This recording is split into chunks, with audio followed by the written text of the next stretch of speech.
à celui qui met des coups de pied. Le but du foot US étant d'avoir un joueur ballon à main dans la zone appelée la end zone, ce qui provoque un touchdown.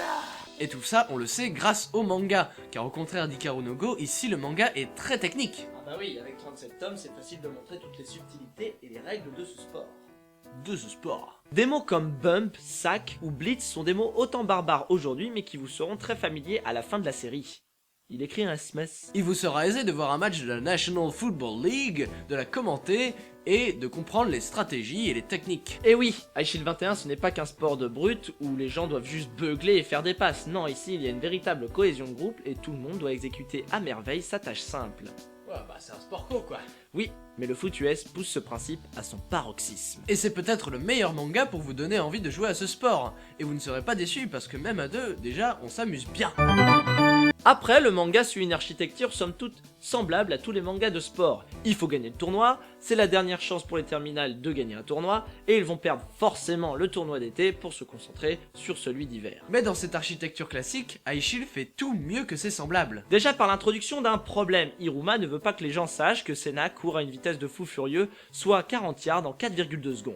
C'est pourquoi Iruma donne à Senna un Eye Shield, un protège-œil pour que personne ne le reconnaisse, et comme le running back c'est le 21, fatalement, Eye Shield 21. L'une des plus grosses forces du manga, c'est que les personnages sont tous... Mais vraiment tous! énormes! Ils sont bien construits, ils ont du charisme, ils ont un background plus ou moins développé, et ils ont surtout de la personnalité. Et on ne parle pas que des personnages, mais aussi des équipes. Déjà, regardez leurs noms. Damon Devil Bats, Ojo White Knights, Sabu Wild Gunman, etc.